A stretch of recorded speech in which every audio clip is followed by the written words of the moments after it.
Šios pavasarinės kelionės metu jau aplankėme Olandiją, Belgiją, Prancūziją ir štai jau kuris laikas mes Italijoje. Šalis, kuri nuo visų kitų skiriasi iš karto. Šiltesnė, temperamentingesnė, viskas čia tarsi labiau iš širdies, o ne pagal planą. Po nuostabių Cinque Terre peizažų leidžiamės toliau link Florencijos. Bet pakeliui dar trumpas sustojimas Pizoje. Pati Piza, švelniai tariant, centras gražus, bet kai pradedi darytis aplinkui, saugumo pojūtis ne pats tvirčiausias. Dabar jau atvykome prie parkavimo mašiną. Pats Pizos miestas arba priemiesčiai nepaliko didelio įspūdžio, nes labai vargingai atrodo, tokių visokių matosi daug elgetų ir tokių pinigų prašinėtojų. Ir dabar aplinkui čia stovi ir sėdi daug žmonių, kurie tik tai žiūri, ką čia nugvelbt, man taip atrodo, toks įspūdis. Tačiau aikštė su garsiuoju kreivu bokštu tikrai vertas sustojimas. Bokštas laikosi pasviręs, lyg iš principo nenorėtų paklusti fizikai. Mes tos klasikinės nuotraukos, kur laikai bokštą, nedarėme, bet šimtai kitų tai darė su tokiu užsidegimu, kad kartais buvo smagiau juos stebėti.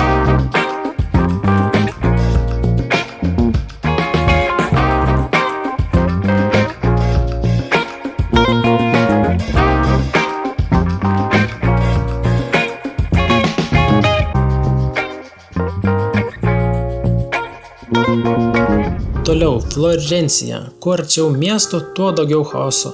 Vairavimas čia atskiras meno žanras. Dominuoja ne tiek taisyklės, kiek refleksai. Kartais atrodo, kad čia galioja viena paprasta taisyklė. Kas pirmesnis, to ir vairavimo juosta. Bet laimiai porai dienų mašiną paliekame ramiai priparkuotą ir pasinerme į miestą pėsčiomis.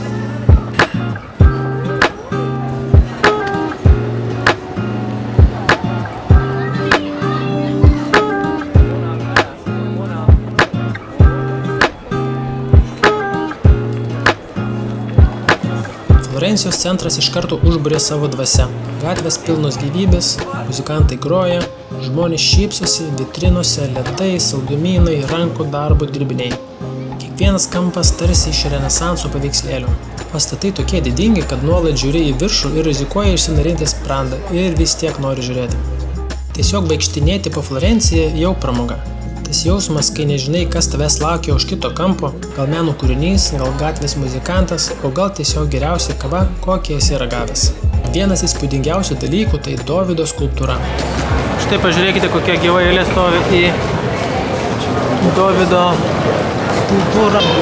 Bilietus, mačiau, buvo galima nusipirkti už savaitės, jeigu nori internetu, arba gali laukti po tokio eilėj.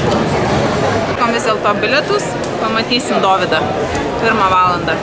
Stosime į raudoną liniją, tai pavyko nusipirkti bilietus iš karto gyvoje eilėje, nes internetu buvo neįmanoma nusipirkti.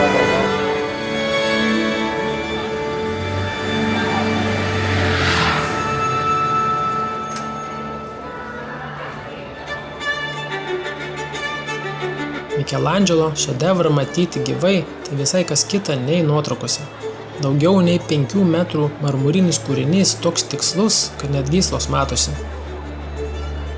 Ir dar žinot, kad Mikelandželas tai sukūrė būdamas vos 26, stovi, žiūri ir negali prisiminti, ką tu veikiai būdamas 26.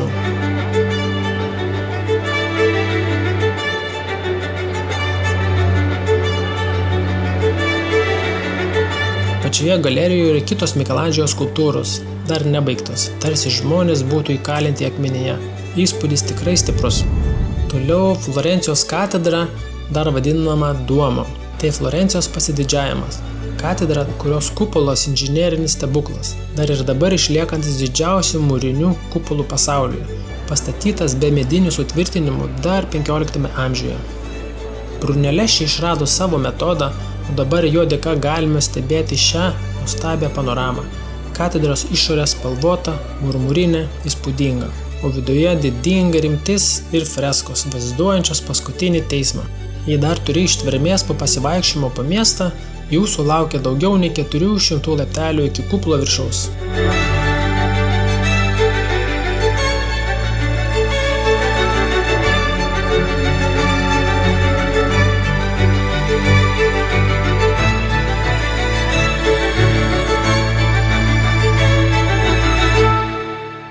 Kitas žymus objektas Ponte Vecchio tiltas. Tai Tai seniausias Florencijos tiltas per Arno upę, pastatytas dar viduramžiais. Ir jis ypatingas tuo, kad ant jo ne šiaip praėjimas, o ištiesa mažų parduotuvėlių eilė. Anksčiau čia prekiavo mėsininkai, bet vėliau, kai kvapai ėmė mažinti aplinkinių namų vertę, juos pakeitė juvelyrai. Dabar tiltas pilnas auksinių dirbtuvių vitrinų, o pasivaikščiojimas jo tarsi mažas kelias per meno kūrinį. Virš tilto dar ir slepiasi Vasari koridorius, slaptas priėjimas, kuriuo Florencijos valdovių giminė galėjo saugiai vaikščioti nuo rūmų iki rezidencijos, net neišėję į minią.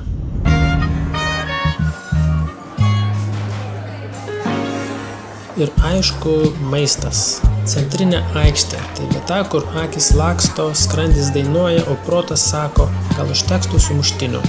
Bet mes neatsispyrėme, paragavome focaccią su riebiu brošetos gabalu, sūriais, riešutais ir dar nežinia kuo. Buvo riebu, bet ir be galo skanu. Ką tik perpėjau šitą sumuštinį, tai čia kas čia darosi, jame čia visko pridėta. Net nežinom, ko čia pradėti. Net nežinom, kas čia yra, bet žinom, kad yra mėsos gabalas. Čia kumpis kažkoks. Čia pasidalinsimės dviese. Už 10 eurų šitą nusipirkom. 10 eurų, ne? Jo. Toks sumuštinis, kurį prisiminė dar ilgai, su meile ir su sąžinės graužatim. Žinokit, suvalgėm tą sumuštinį tokį skanų, bet jis buvo tuo pačiu ir labai riebus ten. Nepripratė mūsų skrandžiai prie tokio maisto, nes ten buvo toks kiaulienos riebus gabalas.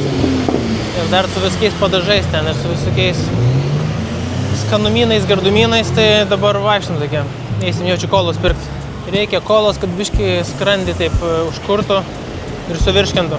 Ką besakytum, tas toks šiltas klimatas ir tokia atsipalaidavusi atmosfera čia tikrai mums patinka. Dabar einam per parkelį ir bandom apeiti turistinės vietas, bandom nueiti iki tos pačios apžvalgos aikštelės, kur vakar buvom.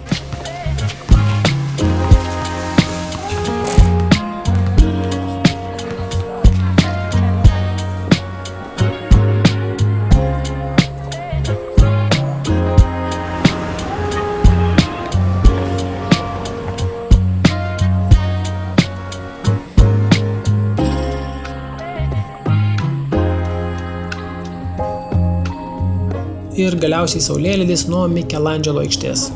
Miestų panorama, paskendusi vakaro šviesoje, žmonės tyliai stebi, laikydami vyno taures ir atrodo, kad pasaulis bent trumpam sustoja.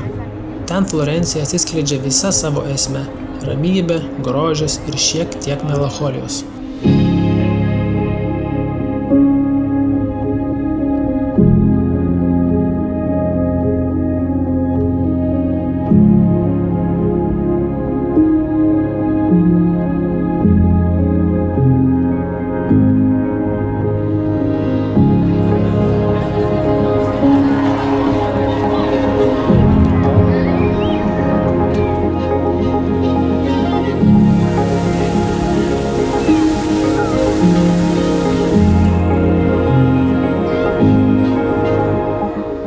Kaip ir dažnai būna, po tokios intensyvios dienos ir minios turistų, kitą rytą pajutome, kaip traukia atgal, arčiau gamtos, tylos ir mažesnių miestelių.